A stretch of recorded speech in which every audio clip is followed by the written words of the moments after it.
Today we are covering the clean pull. Now, if you are an Olympic weightlifter, it doesn't matter if you are a beginner level athlete, intermediate or advanced level athlete, the clean pull is an essential part of a weightlifter's training program in order to get strong. Oh, you make me want to talk back to you. Guys, Mona here. Welcome to my channel where I talk about all things mindset and weightlifting. While we're at it, won't you please push that like button, subscribe button, and ring that notification bell so that you do not miss any of my future videos. Now, most people know the clean pull as a strength building exercise. Now, if you are a beginner level athlete, for example, you will use the clean pull to learn the bar path of how to ultimately clean. And if you are an intermediate or an advanced level athlete, this will then be your strength building exercise.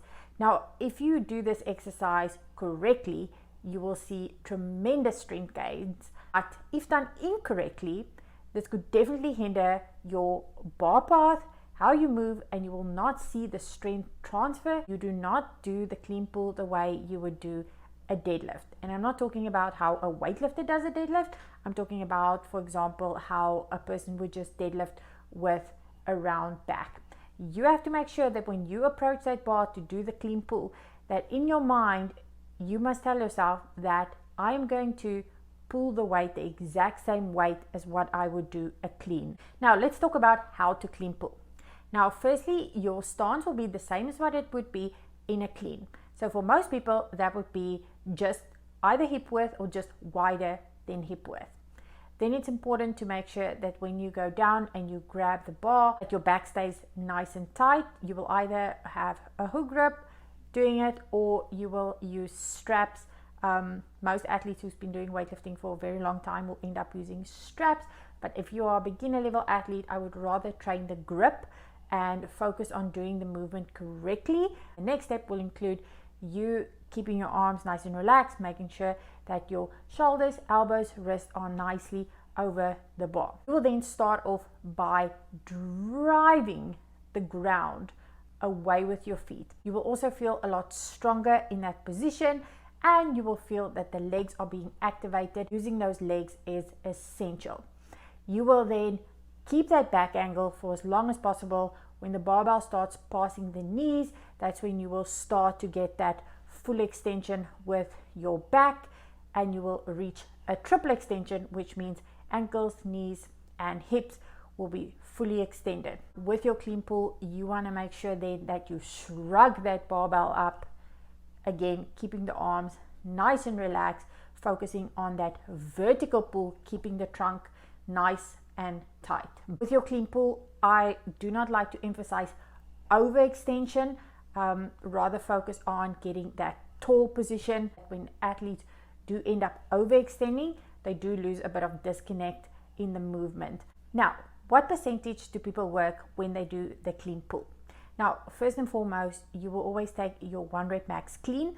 And if you are a beginner level athlete, obviously that doesn't really matter for you. But if you are an intermediate and advanced level athlete and you do know your 1 rep max, that is what you will work from.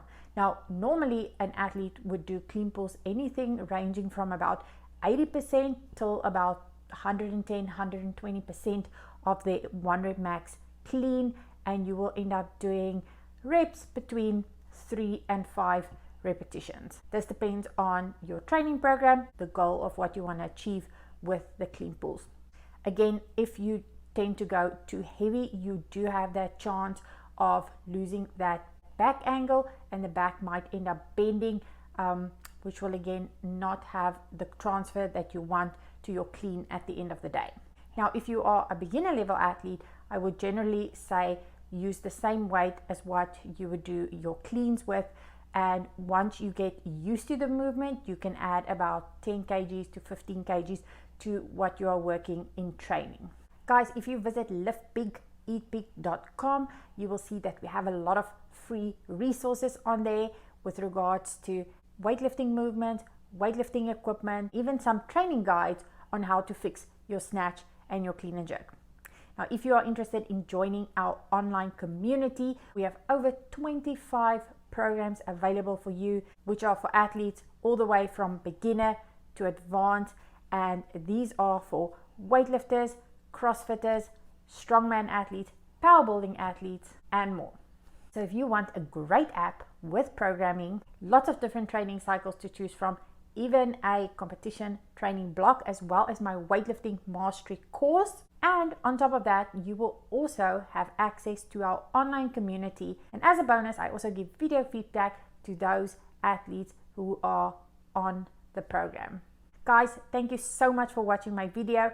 If you liked it, again, give it a thumbs up, subscribe to my channel, ring that notification bell. And also, just before I end off, I would love to know in the comments below, what is your favorite strength building exercise in weightlifting?